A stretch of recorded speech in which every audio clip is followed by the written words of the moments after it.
Hello दोस्तों, स्वागत है आपका आपके अपने YouTube channel create wealth with Atul में।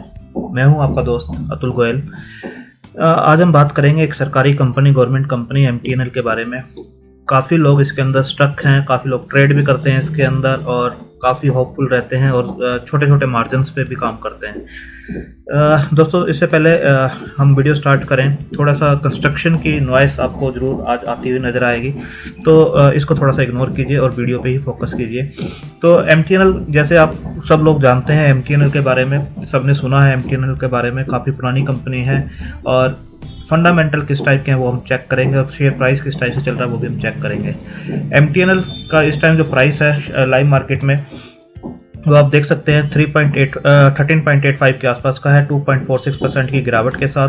प्रीवियस क्लोज जो था 14.20 के आसपास का था और हाई जो आज का है 14.25 के आसपास का और लो जो है 13.60 के आसपास का लो है और 13.85 के आसपास ये चल रहा है। अगर 5 डे का मूवमेंट देखेंगे तो शेयर जो था 15.20 तक गया था और अभी लो के आसपास चल रहा है।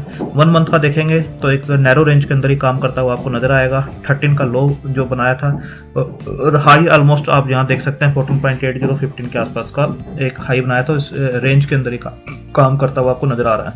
6 मंथ का देखेंगे तो 10 रुपये 10 पैसे और लो जो आया था 8 रुपये और उसके बाद हाई जो गया है वो 15 रुपये के आसपास का हाई इसने बनाया है। तो आप इस टाइप से इसे देख सकते हैं कि 52 वीक लो जो है 5.55 का है और 52 वीक हाई 15.50 के आसपास का है। तो शेयर अभी 13.85 के आसपास है, अपने 52 वीक लो से ऑलमोस्ट डबल से ज़्यादा रिटर्न दे चुका है। इसके बाद हम कंपनी के फंडामेंटल चेक कर लेते हैं। 895 करोड़ के आसपास की ये कंपनी है। आरओसी ही नेगेटिव में है, आरओई शो नहीं की गई है। डेट काफ़ी ज़्यादा है जो कि एक मेजर कंसर्न है इस कंपनी का, 22,587 करोड़ का। शेयर प्लज नहीं है। इंडस्ट्री पी 36.1 की है बट रिजल्ट्स इसके माइनस में है, तो ईपीएस माइनस में है तो पी नज़र नहीं आएगी आपको। ईपीएस -46 की है। बुक वैल्यू -235 की है। तो फंडामेंटल आप देख सकते हैं, कुछ भी फंडामेंटल इस कंपनी के अभी आपको नज़र नहीं आएंगे। फेस वैल्यू 10 की है, डिविडेंड पे नहीं करते हैं, हाई लो मैंने आपको बता दिया है। तो फंडामेंटल बिल्कुल भी नहीं है, फंडामेंटल बेस पे इस कंपनी को हम नहीं लेंगे। आप देख सकते हैं एमटीएनएल एक public sector enterprises is engage in providing telecom services in the geographical area of Mumbai and Delhi. इसकी भी कुछ न्यूज़ चल रही हैं टेक ओवर वगैरह की, वो मैं आपको बताऊंगा किस टाइप से कौन टेक ओवर कर रहा है और कैसे इसका चल रहा है। तो इसके बाद हम बात करते हैं शेयर प्राइस की। 200 DMA से ऊपर ही ये काम कर रहा है।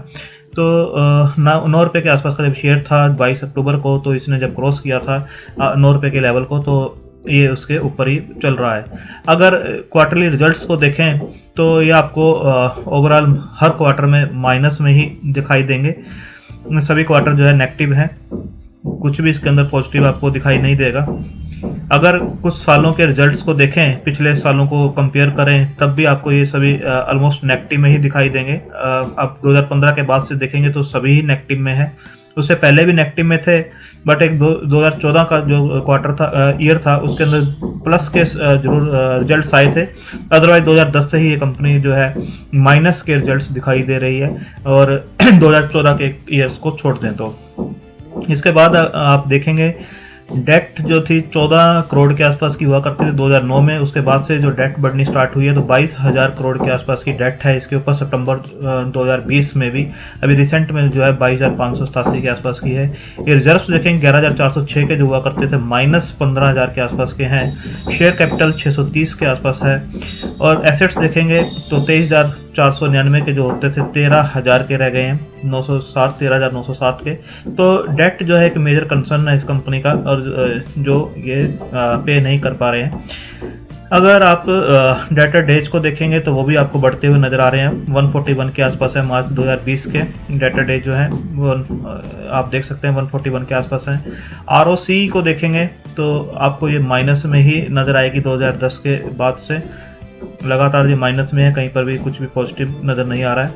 शेयर होल्डिंग पैटर्न को देखें तो प्रमोटर की होल्डिंग जो है आप देख सकते हैं, प्रेसिडेंट ऑफ इंडिया 56.25 के आसपास की होल्डिंग्स हैं इनकी।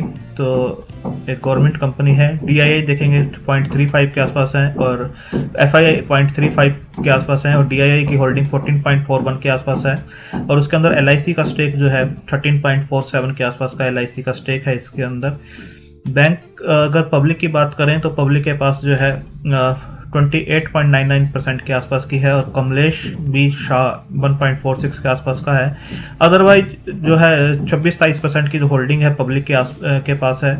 बाकी आप देखेंगे प्रमोटर के पास है, और प्रमोटर की होल्डिंग अगर देखेंगे तो प्लज नहीं है एटलीस्ट, और 56.25 के आसपास से ये जो होल्डिंग है बनी हुई है। इस क्वार्टर में, दिसंबर के क्वार्टर में कुछ ये डाउन आती हुई आपको जरूर नजर आएगी, मार्जिनली डाउन 56.89 से 56.25 के आसपास, यानी 0.6 के आसपास ये डाउन आती हुई आपको नजर आएगी। इसके बाद आप देख सकते हैं BSNL MTNL turn EBITDA positive for the financial year, current financial year.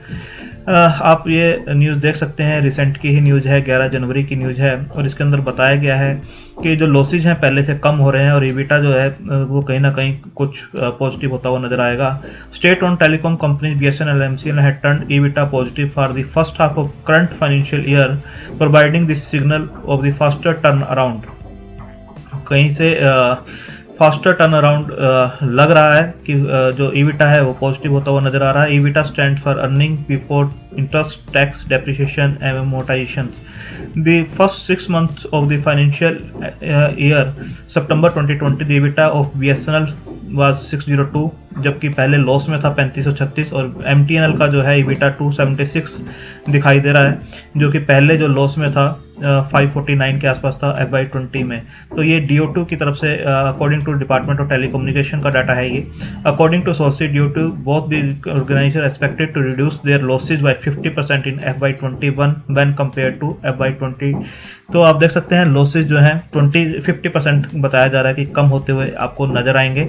तो देखते हैं कैसे ये टर्न अराउंड होती है पूरी स्टोरी, और ये कैसे हुआ है। ये रिडक्शन हुआ है, वॉलंटरी रिटायरमेंट स्कीम जो चलाई गई थी, वर्कफोर्स को रिड्यूस किया गया है। BSNL ने जो अपनी रिड्यूस की है 50% के आसपास वर्कफोर्स रिड्यूस की है, और MTNL 75% के आसपास अपनी जो वर्कफोर्स है उसको रिड्यूस किया है। तो कहीं ना कहीं जो कॉस्ट कटिंग की गई है, काफ़ी ज़्यादा जो बेच कट की गई है, तो शार्प रिडक्शन बेच कट, तो ईबिटा पॉजिटिव होता हुआ बिल्कुल नज़र आ रहा है। इसके बाद आप देख सकते हैं कि India state on BSNL moves closer to take over of rival MTNL। ये 6 जनवरी की न्यूज़ है। तो कहीं ना कहीं MTNL को टेक ओवर किया जाएगा BSNL के द्वारा। जो उनके टेलीकॉम सर्कल्स हैं वो भी आप देख सकते हैं। BSNL starts telecom operations in Delhi and Mumbai, takes over MTNL mobile network. ये आप न्यूज़ खुद पढ़ सकते हैं, काफ़ी लंबी न्यूज़ है, तो मैं आपको सिर्फ हेडलाइंस बता रहा हूँ कि क्या चल रहा है इस कंपनी में। तो BSNL starts telecom operations in Delhi and Mumbai, takes over MTNL mobile network, आप देख सकते हैं। इसके बाद आप देख सकते हैं कि sell off 21 MTNL land assets hit roadblock as DO2 refuses to give up funds. तो ये जो 21 लैंड जो हैं, इनके जो एसेट्स हैं MTNL के, उनको सेल किया जाएगा। ये न्यूज़ आने वाले टाइम में देखनी होगी किस टाइप से चलती है, क्योंकि इसके अंदर DO2 भी DOT भी है और DDA का भी इसके अंदर काफ़ी रोल रहेगा। तो किस टाइप से न्यूज़ अनफोल्ड होती है वो हम देखेंगे आने वाले टाइम में। MTNL hands over city network to BSNL ahead of 4G tender. 7 जनवरी की ये भी न्यूज़ है, आप देख सकते हैं। MTNL hands over city networks to BSNL ahead of 4G tender. ये न्यूज़ आगे कैसे बढ़ती है, BSNL कैसे टेक ओवर करता है, या कंपनी कैसे टर्न अराउंड करती है, जैसे यहाँ बताया गया कि ये टर्न अराउंड एक थ्योरी बन रही है, तो कैसे टर्न अराउंड करती है, जो वर्कफोर्स घटाई गई है, तो दिखाया गया है providing this signal of A faster turn around. EBITDA positive होता हुआ नजर आ रहा है। तो कैसे ये कंपनी आगे टर्न अराउंड हो सकती है वो हम बिल्कुल चेक करेंगे, क्योंकि ये DOT के ही गवर्नमेंट की तरफ से ही एक बताया गया है। तो कैसे हो रहा है वो हम बिल्कुल चेक करेंगे।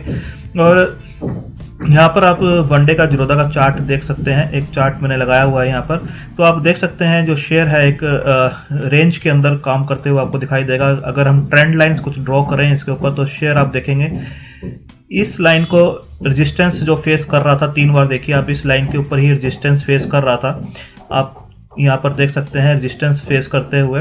और अगर डाउन की बात करें, जो यहाँ पर इसने डाउन लगाया था, उसके बाद से जो स्टॉक है ऑलमोस्ट इस लेवल को रिस्पेक्ट कर रहा था, नीचे के जो सपोर्ट जोन था। अगर कोविड के टाइम को छोड़ दें, जो हल्का सा इसने नीचे आया था, उसके बाद से बाउंस बैक भी किया था, तो इस लाइन के ऊपर ये सपोर्ट लेता हुआ ऊपर मूव कर रहा है और यहाँ पर रेजिस्टेंस फेस कर रहा है। तो कहीं ना कहीं आप देखेंगे कि इस लाइन को जब इसने ब्रेक किया, यहाँ पर सपोर्ट लिया, ऊपर जाने की ट्राई की, फिर नीचे आया, फिर ऊपर गया, रेजिस्टेंस फेस किया, फिर इस लाइन के ऊपर सपोर्ट लिया, ऊपर गया नीचे, तो रेजिस्टेंस फेस कर रहा था, नीचे सपोर्ट मिल रहा था इसे, और फिर ऊपर गया 3 बार। और चौथी बार में जब आप देखेंगे यहाँ से इसने इस लाइन के साथ हैवी वॉल्यूम्स के साथ इसको ब्रेक किया 18 दिसंबर को, तो इस लाइन के ऊपर ये बना हुआ है और अब ये इसको एक सपोर्ट जोन मान के चल रहा है। तो अभी जो एक नैरो रेंज इस स्टॉक की बनी हुई है, तो वो जो नैरो रेंज है आप देख सकते हैं कि कहीं ना कहीं ये जो स्टॉक है आपको 13 रुपए के आसपास मिलता है, और ऊपर का जो जोन है अगर इसको ब्रेक करता है 15.5 रुपए को ब्रेक करता है, और नीचे का जो लेवल है जैसे मैंने आपको बताया 13 रुपए के आसपास का, यहाँ पर 13 रुपए के आसपास इस जोन के अंदर अब ये शेयर आपको मूव होते हुए नजर आ रहा है। और अगर इस 13 रुपए को अगर ये ब्रेक करता है तो इस लेवल के ऊपर आपको ये बिल्कुल स्टॉक आता हुआ नजर आएगा, जो कि बनता है 11 रुपए 30 पैसे के आसपास का जो है, जो लॉन्ग टर्म का इसका रजिस्टेंस था, जो पहले एक रजिस्टेंस फेस कर रहा था वो अब इसका सपोर्ट है। और अगर ये 13 रुपए को ब्रेक करता है, जो काफी टाइम से इसके रेंज के अंदर ही चल रहा है और इसके ऊपर इमीडिएट सपोर्ट ले सकता है, अगर ये इसको ब्रेक करता है तो बिल्कुल आपको 11 रुपए 25 पैसे 30 पैसे तक ये स्टॉक आता हुआ नजर आएगा।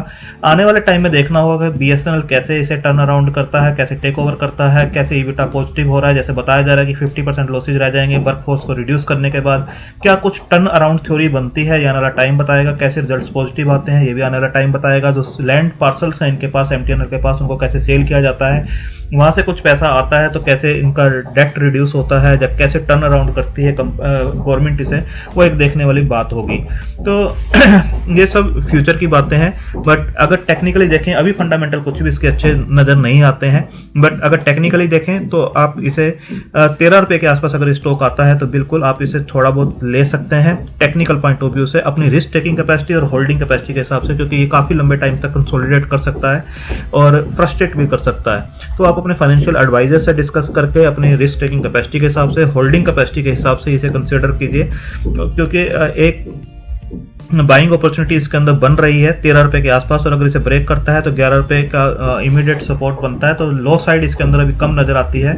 और अगर ये 15 रुपए 50 पैसे को ब्रेक करता है तो ये आपको अच्छे ऊपर जाता हुआ भी नजर आ सकता है, जो कि लेवल बनता है 20 से 21 रुपए के आसपास का, बिल्कुल यहाँ तक जाता हुआ नजर आएगा। और कोई भी अच्छी न्यूज इसके अंदर आती है, रिजल्ट पॉजिटिव आते हैं, जब लॉसेज कम दिखाते हैं, जब लैंड पार्सल बिकते हुए नजर आते हैं, जब कुछ भी इससे रिलेटेड न्यूज आती है, तो ये आपको अगेन 24 रुपए के आसपास भी जाता हुआ नजर आ सकता है। तो आप देख सकते हैं इससे पहले जो 2018 था उसके अंदर ये जो शेयर था 30-32 रुपए के ऊपर काम किया करता था, बट अभी जो है इसने इस टाइप से बिहेव करना स्टार्ट किया है, एक नैरो रेंज के अंदर काम करना स्टार्ट किया। तो देखना होगा आने वाला टाइम किस टाइप से ये स्टॉक चलता है, जिस हिसाब से इसके अंदर न्यूज चल रही हैं। तो अब अपने फाइनेंशियल एडवाइजर से डिस्कस करके और होल्डिंग कैपेसिटी के हिसाब से और रिस्क टेकिंग कैपेसिटी के हिसाब से इसे स्टॉक को कंसिडर कीजिए। थैंक यू, धन्यवाद।